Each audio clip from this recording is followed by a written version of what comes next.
Okay, welcome back everybody. Today we're going to try to finish up chapter 2. We'll see how that goes. Just want to point out one more thing. I still haven't put the quiz 2 or the homework up, but I will have that up this afternoon. Like I said, I'll adjust the due date for from where I'm a little late getting up. So I do apologize again. I've been slammed with other stuff. So I'll have that up this afternoon. Like I said before, it'll be just a short, quick little assignment for each of them. So just be on the lookout for that, and I'll shoot you a message once it's up as well. Okay, so last class we left off, I believe, we left off with the specific objectives, so we'll just start right here on accrual accounting, part 1. So pretty much accrual accounting measures and reports the economic effects of a company's transactions, events, and circumstances on a company's economic resources and claims in the period in which those effects occur. So pretty much what they're saying is we're more concerned about when these actions or when these transactions are actually taking place, as opposed to when cash is actually being exchanged.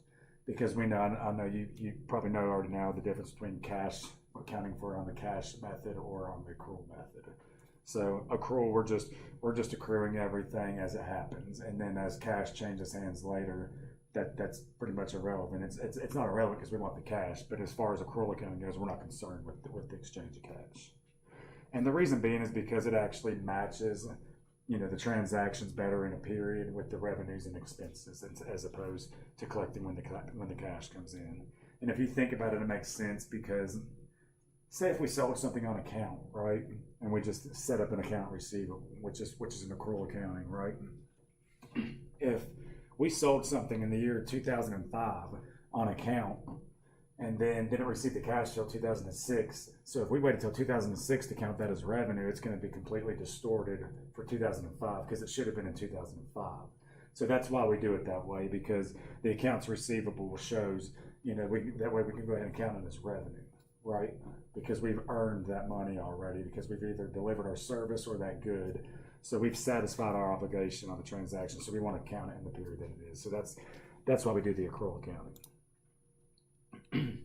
So what are some of the specific objectives?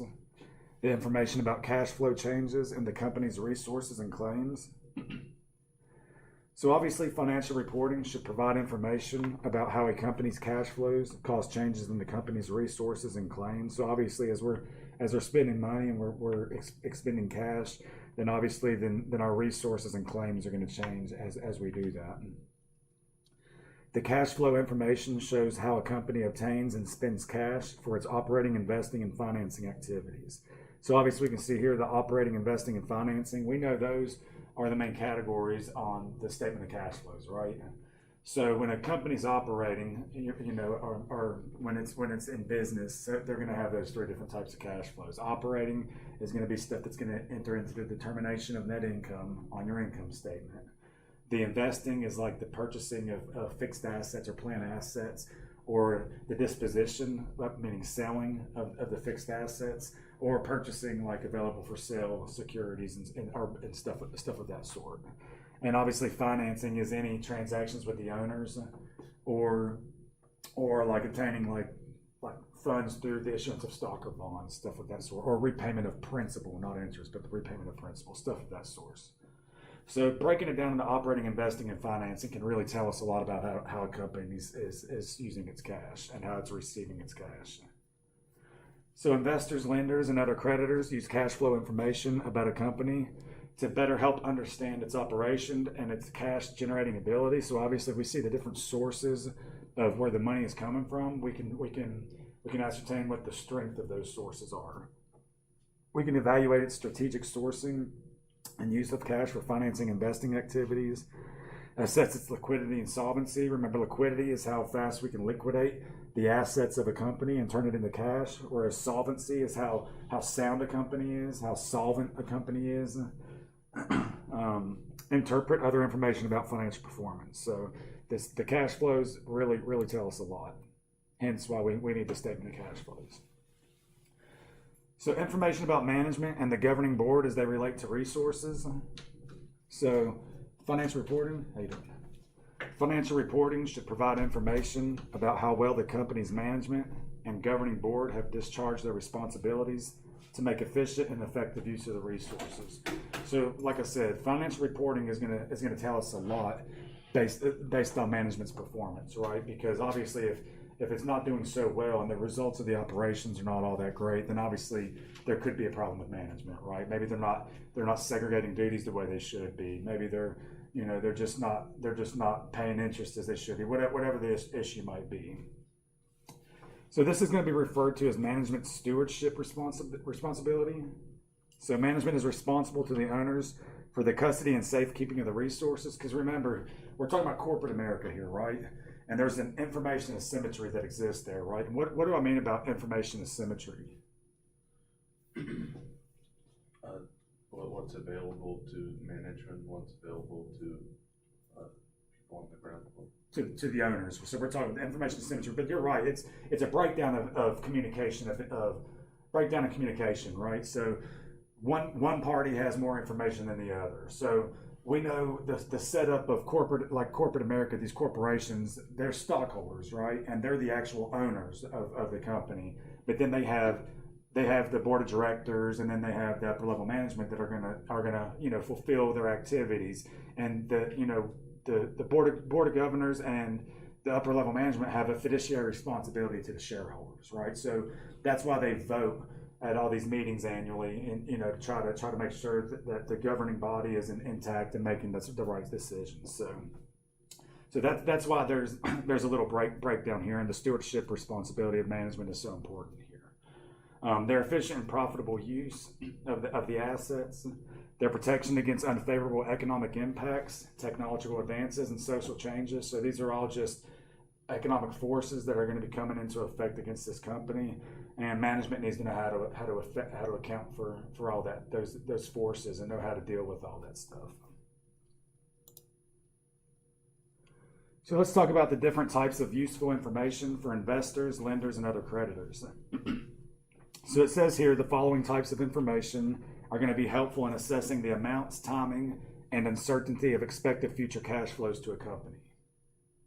So return on investment, this is going to measure the overall company performance for equity shareholders, right? So the ROI, I know everyone's heard this before. So pretty much anytime an investor's making an investment into something, they're going to want a return on that investment, right? So pretty much that just it explains itself. It's self-explanatory.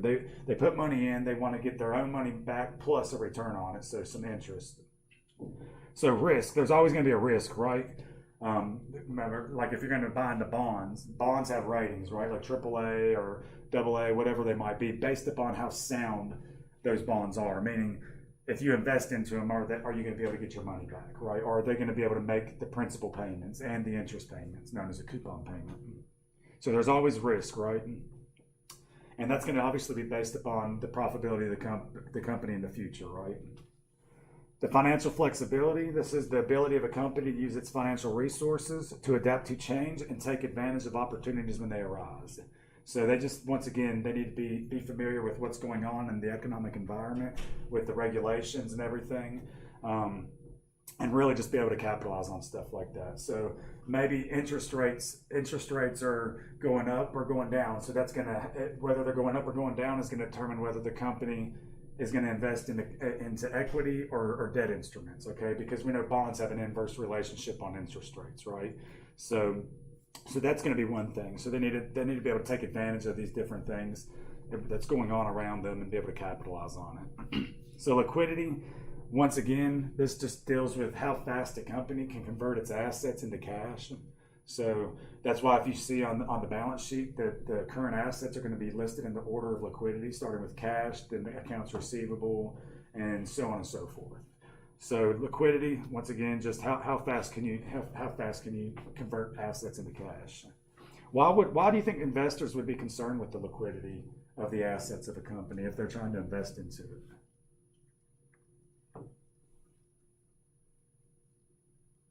Maybe they're afraid of not getting anything back. Right. So if the company gets into like a bad shape, right, and they have to liquidate stuff, then they want to know that the money's even there to be liquidated, and they want to see what assets are there, because if they need to get their money pulled out quick, they want to know that the company has the capacity to be able to do so, right? So that's why they want to make sure that whatever the liquidity of the assets are. Operating capability.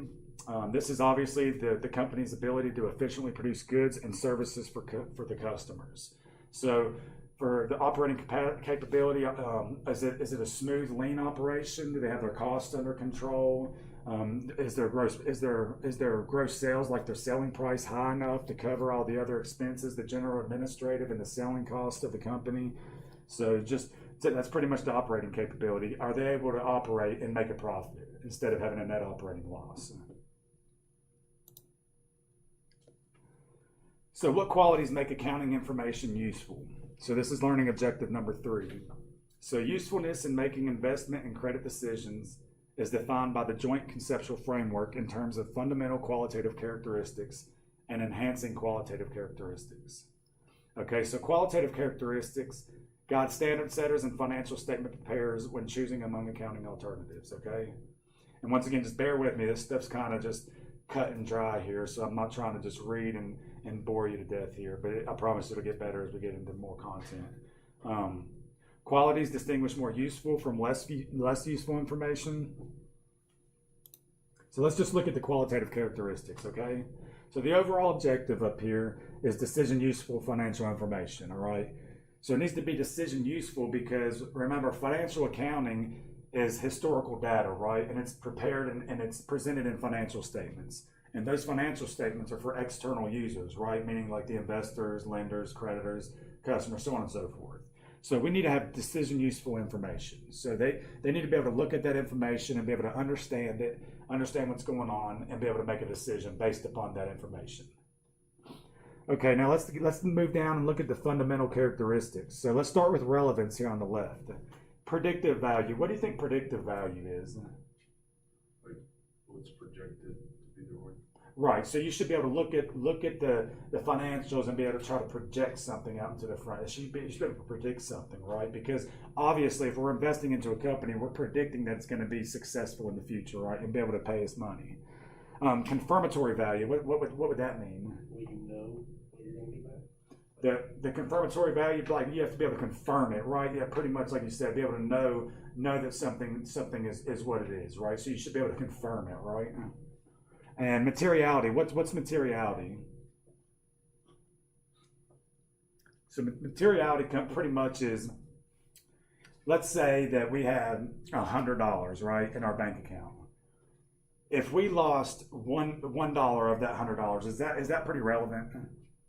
We can rebound from that pretty quick, right? That's not material then, right? But if we lost like $75, that's going to be material. That's relevant, right?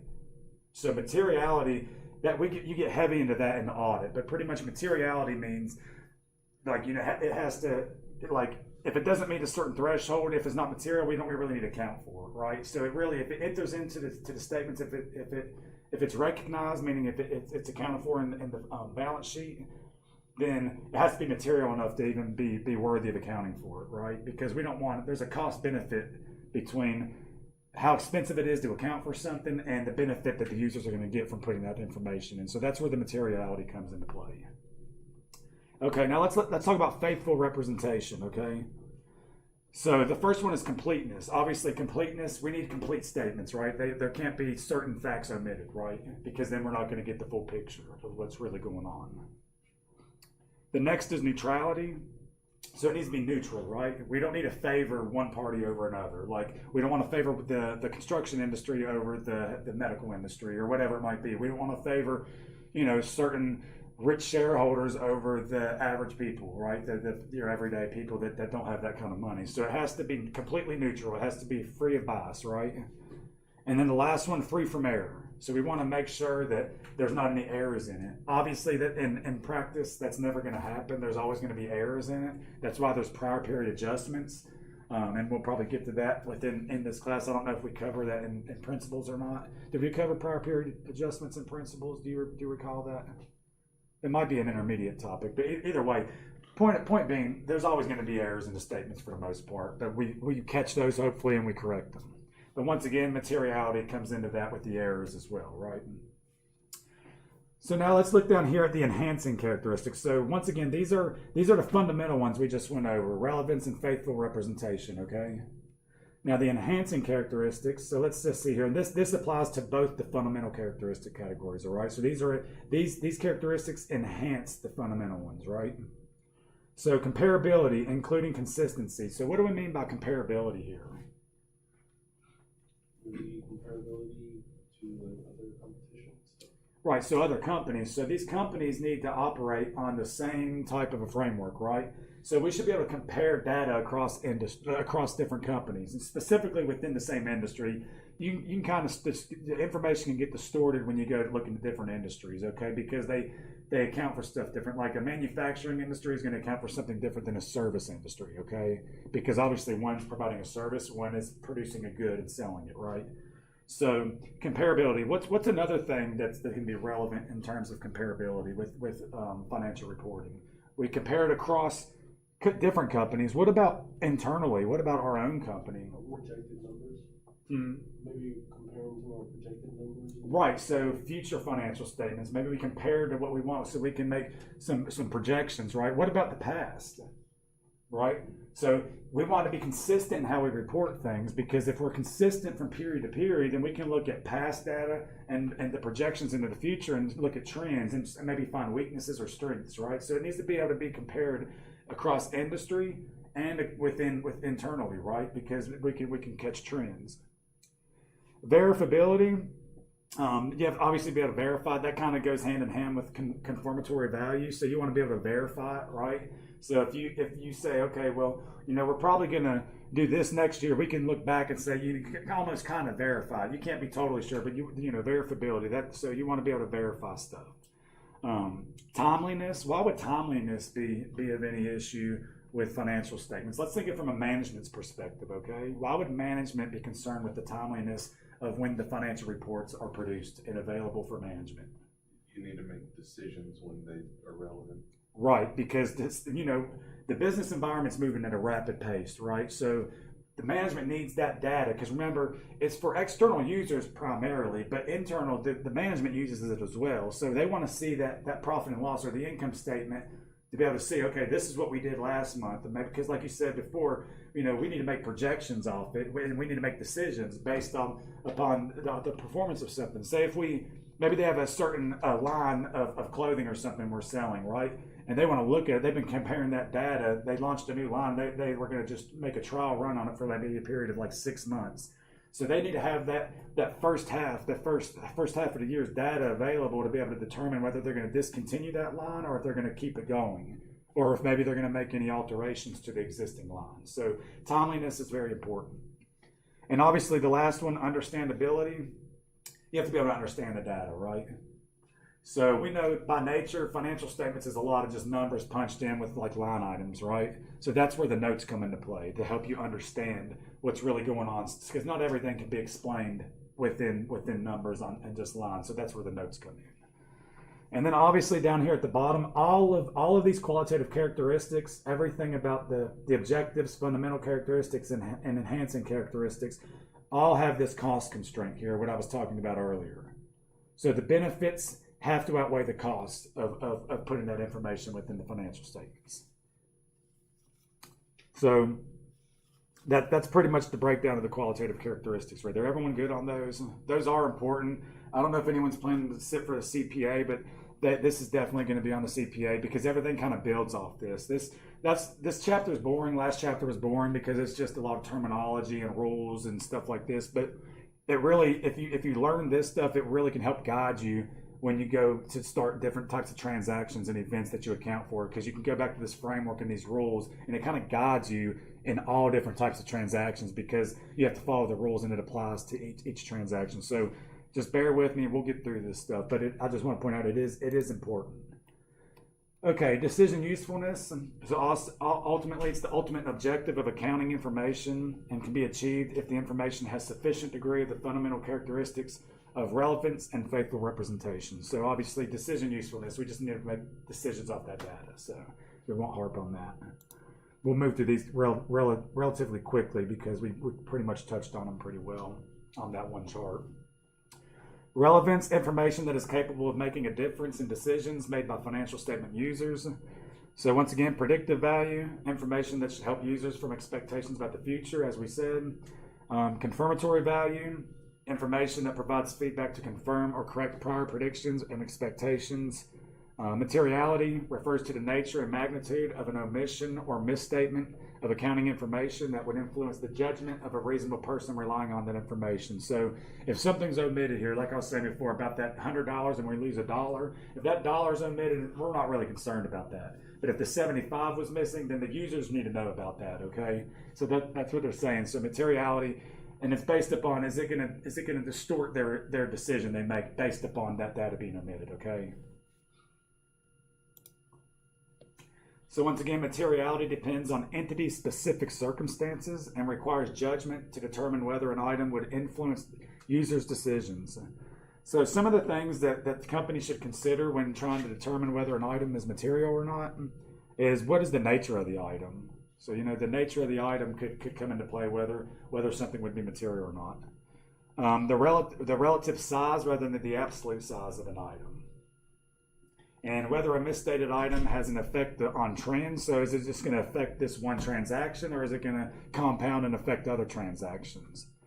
Makes a change in earnings and earnings per share. So obviously if it makes a change in earnings and earnings per share, then shareholders are going to be extremely concerned with it, because that's the whole reason they're investing in, is because based upon their earnings per share. They don't want the earnings per share to dilute themselves, right?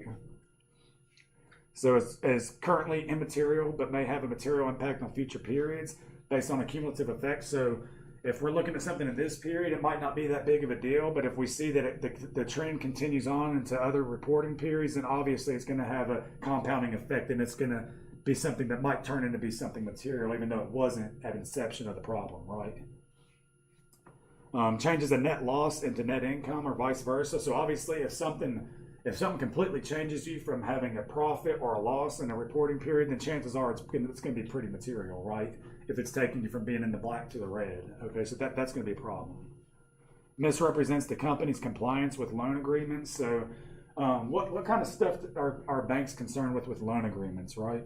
They have certain ratios that they want companies to stay within, like either the debt to equity or their earnings or their working capital, stuff of that sort. So if they're doing stuff to distort those ratios, then that's an issue, right? Because what can the bank do if they have a long-term loan outstanding with the company and they find out that a company has violated their loan covenant? What can the bank do?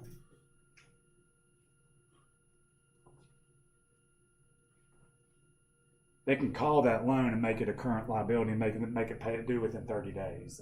So that's why it's very imperative that companies follow these loan covenants, because the key is companies want to account for stuff as long-term liabilities more than short-term, right? Because remember, liabilities are either current or long-term, right? So obviously if it's long-term, then they have more time to pay for it. If it's current, it's due within the year or the operating cycle, whichever is longer, right?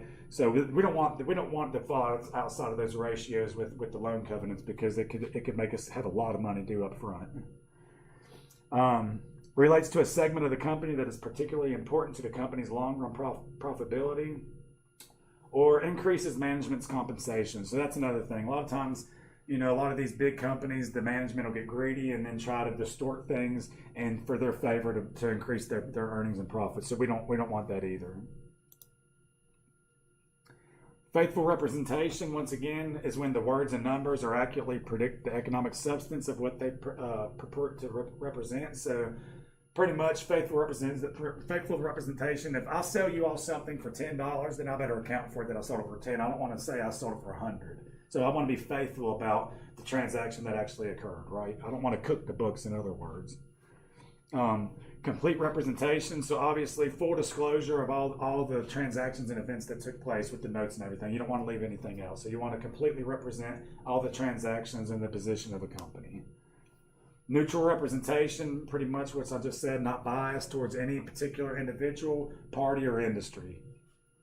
And free from error, once again, we just want to make sure that we're trying to do things as sound as possible. We just try to mitigate errors at all costs, right?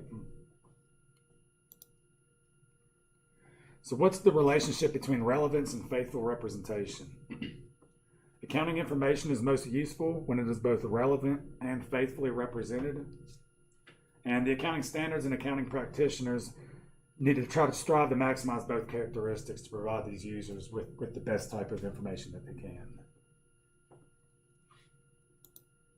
am I going too fast for anyone, or are we good? I'm just trying to get through this stuff because I know it's just cut dry and kind of boring. Everyone's good. Okay, so process of applying fundamental qualitative characteristics. So the first step that we want to do is identify the economic transaction, event, or whatever it is that we're trying to account for, right? And ultimately, that we need to identify because we need to be able to account for it in those statements, right? Step 2, identify the type of information that would be most relevant, material and capable of making a difference in decision makers' predictions of future outcomes and/or confirmations of past predictions. The third step, determine whether that information can be faithfully represented in a manner that is complete, neutral, and free from error. And then, of course, the last step here, assess whether the benefits of that information are likely to exceed its cost. So pretty much this is just giving you just the verbiage behind the little chart we just ran through right here. So enhancing characteristics, comparability. So once again, we've already discussed this. Be able to compare information across the industry and within the company from period to period, right? So that's pretty much what comparability is. Consistency, same thing. We want to make sure we're consistent in the way in which we're reporting, right? So anytime if we do change like an accounting principle, like a change in accounting principle, sorry, I hate these math things. We have to display that, right? We have to make that known. Like significant events, I believe it's Form 8K is with the SEC you have to file. So if we would change like a major accounting principle, what's a change in accounting principle? Does anyone know that off the top of their head? So if a company, let's say if a company changes a cost flow assumption for valuing inventory, meaning like from LIFO to FIFO. Have y'all heard the LIFO, FIFO average and all that stuff?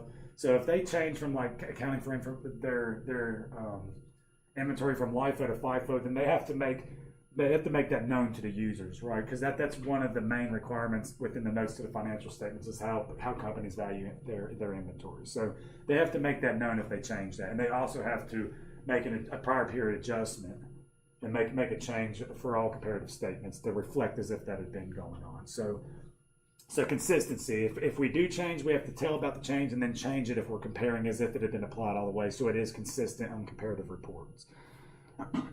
Verifiability, once again, you just want to be able to verify the information, long and short. I mean, I'm not gonna read and get into that. I think a lot of this stuff is really basic if you think about it. It makes sense, you know. I mean, just think about it from yourself. If you're trying to use these statements, you're going to want all these faithful and enhancing characteristics, right? You're not going to want to be biased information. You're not going to want it to be incomplete information. So really, if you just stop and think about it, it's not bad, you know.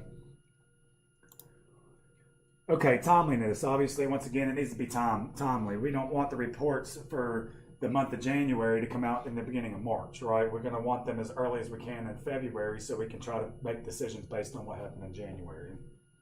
Understandability. Once again, we want to be able to understand what's going on, so we don't want to just confuse the users.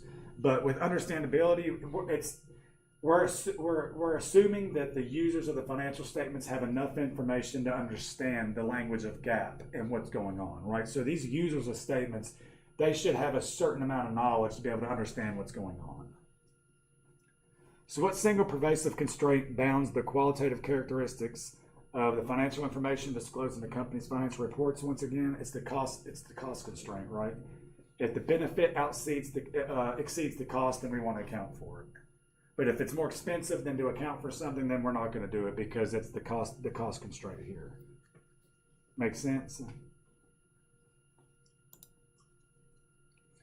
Okay, next is accounting assumptions and principles. Certain accounting assumptions and principles have had an important impact on the development of accounting and U.S. GAAP. So reporting entity, the economic entity assumption. So what is the reporting entity, economic entity assumption? Does anyone know what that is?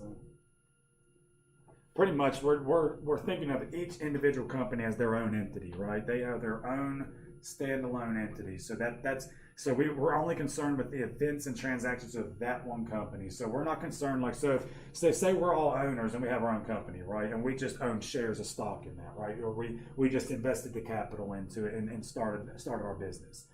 So only thing that we're going to be concerned about as far as that entity that we started is the transactions and events that affect that entity. We're not going to account for our individual transactions when we go to a store, go buy stuff, and account for it in that because it's its own entity. So it would distort what's really going on in that company. So that's what they mean by the reporting entity. It's an economic entity assumption. It's assumed to be its own entity standing by itself. So only those transactions and events for that company is relevant, right? What about going concern assumption, continuity? Or continuity, sorry, I think I totally missed that one up. So pretty much going concern is we assume that the assumption is that a business is going to exist indefinitely, going into the future. So it's a going concern. It's going to be a concern going into the future, right? So we don't think that a business is just going to be there for like a month. I mean, you can start a business for a certain period of time. So a lot of times people will do that, like, a joint venture. They might start it knowing that they're going to cease operations in a year once they accomplish their goals. But for the most part, for most companies, if you hear the going concern assumption, it means that there's just an assumption that that business is going to indefinitely last in the future. But we break that company down to time periods, i.e. months, quarters, annual periods for performance measures, right? But the going concern is that it's gonna continue beyond that year, right? And it's usually, I think it's a year. Anything beyond a year is the going concern. So that's what that means. Period of time assumption. Once again, that's where I talked about where we break it into periods, months, quarters, annual, whatever it might be. Monetary unit assumption. What's that? So this is they're saying that The national currency, like, basically saying that, they report on their own national currencies. right. So monetary unit means in America, for US GAAP, the dollar is a monetary unit. So when you see the values listed within the statements, if it's a US company that reports under US GAAP, the monetary unit is dollars. Now, if you're in another company like in Japan, then it would be the yen, okay? Or if you're in Europe, the euro, okay? Just whatever that relevant currency is within that country is going to be what the monetary unit is. In America, it's the dollar. So that's pretty much what it is. The monetary unit thing assumption is just it's based upon money, right? Whatever that currency is. Mixed attribute and measurement model. We'll touch on that later. Recognition. Obviously, recognition is where if something is going to be recognized on the financial statements, and particularly the balance sheet. So if it passes that cost benefit constraint, then we're going to recognize that in the financial statements, right? Meaning it's going to be on the financials. Accrual accounting. Obviously, we touched on that. Accrual, we're not dealing with cash exchanging when we expend cash or when we collect cash, because that's the cash basis. We're more concerned about when these economic transactions take place, right? So if we sell something on account, we're gonna debit accounts receivable as an asset and credit revenue because we've already fulfilled or satisfied our obligation on that sale of goods or services. So we're not concerned when cash changes hands as much as we are as when the event takes place. Conservatism. So what does conservatism mean as far as in terms of financial reporting? I guess you're trying to maintain your company the way it is. Yeah, kind of. We're trying to maintain it, but we don't. What we mean by conservatism, we don't want to over exaggerate the numbers on the financial statements. Okay, so for conservatism, if let's say there is a loss contingency, right? So maybe we're in litigation, and the case has not been decided yet, right? So if we're given like a range of outcomes of whatever the loss could be, if we would lose the case, right? So a contingency is what it's an unknown, right? So it's just something that's already it's happening, but we don't know what the outcome of it's going to be. So that's a loss contingency, right? So in accounting, we account for loss contingencies if it's probable and estimable, okay? So we'll get to that later, but if the range is like a $100 loss or a $200 loss, then we want to be conservative and we want to go ahead and take the lower of the level, right? Because we want to be conservative on the loss. Or if there's a best estimate, we'll use that one, okay? Same thing when we're reporting for like revenues and stuff. We don't want to overstate stuff. So like think about accounts receivable, right? They're not presented at gross value, right? On the balance sheet, what are accounts receivable presented at? What's the measurement attribute? How are they measured on the balance sheet? Net realizable value, right? It's a conservative approach because we know if we sell stuff on account, not everyone's going to pay us. So we have to reduce those gross sales, the accounts receivable, by the amount that we predict to be uncollectible when we attach it to a percentage of whatever that account receivable or the gross amount is, to bring it down to the more conservative amount so that the users know, okay, you know, they're not overstating that asset. So that's what conservatism is. You mean you're going to always take the cautionary end and take the lower end of the estimate because you don't want to overstate things, right? Because it could distort the picture to the external users and think, oh man, you know, they're going to get $200 off this, and when in all reality they only get $100. Okay, so that's what conservatism means. Okay, reporting entity or economic entity assumption. This states that a business enterprise is legally and economically distinct entity, so that financial statements can be prepared and reported specifically for that entity. So once again, that's the reporting entity. We're not concerned about anything else outside of that entity, only the stuff that directly affects that entity. For the purposes of financial accounting, the size of a business is irrelevant. So once again, size of business is irrelevant, right? So it's still a reporting entity or economic entity. So it assumes that the reporting entity is distinct from its owners. Once again, it's going to vary from the shareholders. Like, you know, their shareholders, even though they own it, it's still its own separate entity. May vary from sole proprietorships to multinational corporations with subsidiary companies. So we're not going to worry about that right now. What differences may exist between these types of companies when reporting financial information? Let's see.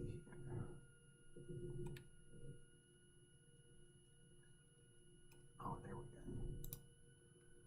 So going concern assumption, once again, this is just like I said, anything beyond a year. I'm not going to get into the size. Just going concern meaning it's going to exist going into the future, right? Beyond that year of operating. Period of time, once again, this is where we break it down to business cycles, just because we know the income statement is, the purpose of an income statement is what? Think about it's an income statement, so it's to measure the income or loss, right, for a period. That's all it is. So therefore, the income statement measures the what of a company? Performance, right? How it performs within that period. So that's what the period of time assumption is. What's the balance sheet show? Remember, the balance sheet is an as of date. So if you read the company XYZ balance sheet as of December 31st, whatever year it is, right? So the balance sheet is at a point in time, right? That's the financial position of a company. That's why it shows the assets, liabilities, and equities, because that's the actual financial position at that point in time. Whereas the income statement is for a period of time, like for the year ended December 31st. So that's obviously for the period from January 1 to December 31st. So that's what the period of time assumption is. We break it into different periods of time for measurement of performance, and to see where the company is at a point in time as far as its strengths or weaknesses. Monetary unit assumption, once again, this is the dollar, right? If you go to Japan, it's the yen, whatever it might be. So accountants traditionally assume that the currency is a stable monetary unit over time. So what do we mean by stable? So if a currency is stable, what could affect the value of a currency? Inflation.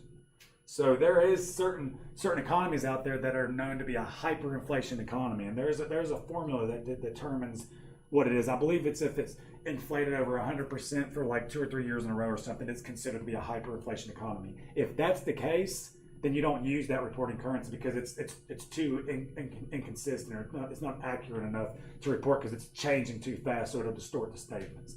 So that's the only thing about the monetary unit assumption. If there's an international company that has a subsidiary within that country, you're supposed to use the functional currency, okay? Because there's a reporting currency, operating currency, and functional currency, and we'll get into that at another time. I don't even know if we'll touch on it, but for the monetary unit assumption, I'll just touch on it for a second. If we have a company here in the U.S. and we purchased a firm in Japan, right? Or say we just moved a branch to Japan. Well, we should use their functional currency. When I mean functional, whatever is used within their economy, like, so whatever they're changing hands with, like the yen is what it's going to be, right? So that should be what we account for stuff within the functional currency. But if that functional currency is in a hyperinflation, then we would have to use a different currency. So that's what it means. But the monetary unit pretty much is a currency. I just want to throw that out since it says it here about whether a currency is stable or not. It's dealing with inflation. So the mixed attribute measurement model, so this seeks to measure assets, liabilities, revenues, and expenses, and other elements of the financial statements with the most relevant and faithful measurement attribute, okay? So what are the different types of measurement attributes? We got it right here, historical cost, okay, the exchange price. So this is when we actually exchange the good for the service or whatever. So if I'm buying land from Will, then I'm going to give him whatever, $100 for that land. That's what I'm recording at. That's the historical cost, okay? So that is a measurement attribute, how we're measuring a certain value on a line item, okay? Allocated historical cost. So maybe we're purchasing a bundle of goods, right? And we don't know the standalone price for the set of goods within that bundle of goods. There's just one price for the whole thing. Then we need to find the relative fair values and then just go about a formula to allocate that price. So that's what they're saying there with allocated historical costs. Sometimes the price is unknown, it's just a bundle package, and you have to allocate the cost based upon the relative fair values of the elements. Fair value. What is fair value? Like the market price. The market price. Let's think about trading securities, right? So trading securities, what do I mean by that? New York Stock Exchange, right? Companies that have securities that are trading on the stocks trading, right? So fair value. So like say trading securities at the end of a reporting period, say if we have an investment in say, I don't know what's the company, Walmart, let's just say Walmart. Say if we have invested in one of their securities, right? Say we bought it for $50 like in June.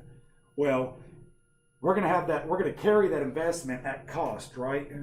Until the end of the year. But at the end of the year, we have to market it to market. So market to market, meaning we have to count for it at fair value. So we're going to see what that security is currently trading for because we have to count for it at fair value, right?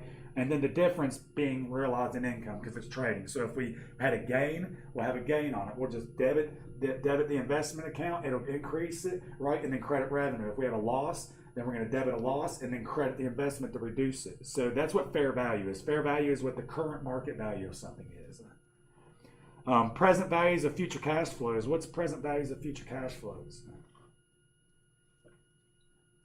Y'all familiar with the time value of money? Have y'all gotten to the time value of money charts? How they have the different periods and then the different outcomes if you just move it over and down and stuff. So that's kind of stuff what we're getting into there. So we have to use that. We have the present value, undiscounted, and all that different stuff, but it's based upon the time value of money, okay? So it pretty much gets into that chart is what we're talking about. And usually anytime you see anything like that in these type of problems, they'll either give you a little excerpt of the little time value thing, or they'll say, okay, $1 for 10 periods at this interest rate is this, and they'll give you the breakdown of what the multiple, the factor you have to multiply that money by. So that's usually given, so don't worry about that. But I just know that's how you can break it down to present value.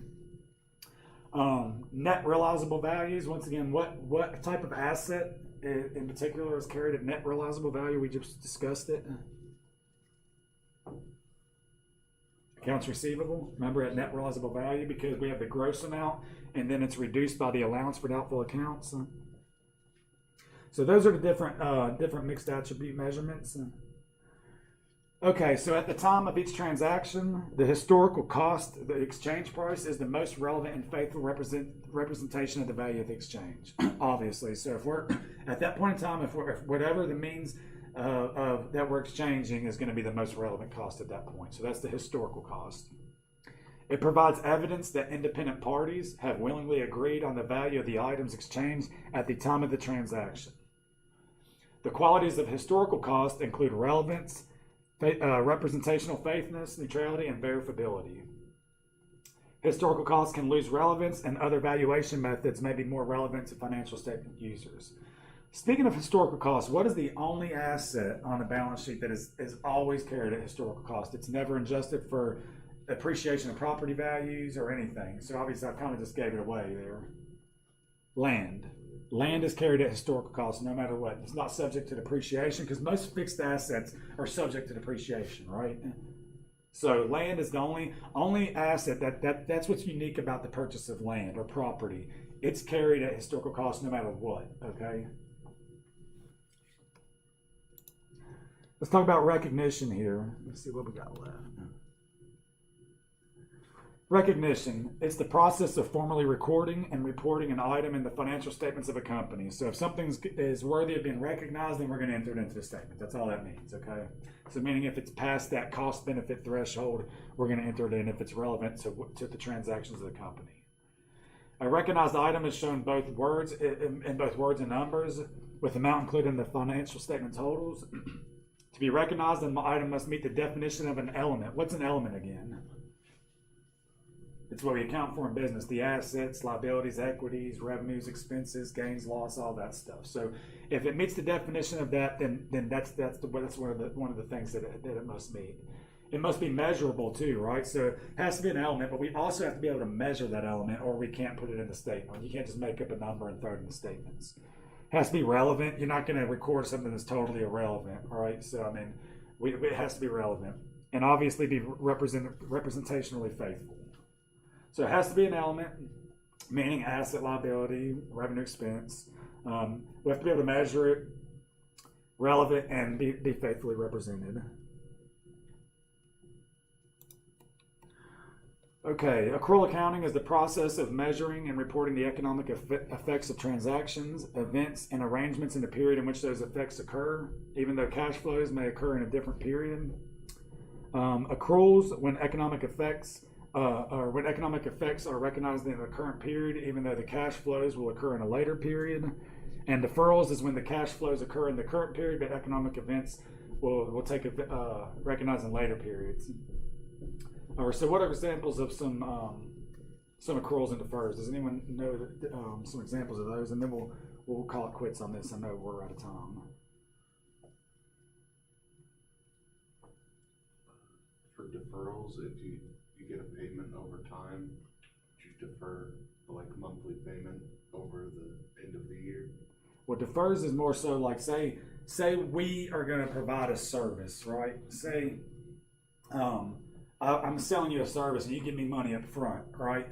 I can't count that as revenue right now because I haven't earned it. So if you've already given me the money now, so I have to count. I'm going to debit the cash and then take your money, but then I have to credit a liability, right? Deferred revenue. I have to defer it until I perform that service. Same thing, accrual. It's opposite end of the spectrum. If I give you all something, and then you're going to pay me later, then I'm accruing it because I'm accounting for the fact that I'm going to receive it. So it's like the account receivable, account payable type thing. So that's what a defer is. So if you give me money up front and I haven't given you the good or service, then I have to defer that income. And then when I recognize that, or when I actually perform that service, then I switch it from deferred income into income. So that's the difference between accruals and deferrals. So we've only got 3 slides left on this one here. So we'll finish this up Friday, and then we'll get into working out some things on the homework and stuff. We'll discuss what the homework is. And speaking of the homework, I told him earlier, I'm sorry I haven't posted it yet. I'll have those posted this afternoon along with quiz number 2, and I'll make sure y'all have adequate amount of time to get those assignments in. So Friday, we'll come in, just go over the last couple slides and talk about homework a little bit, and then we'll probably get out of here a little early. So I appreciate your all's time with everything.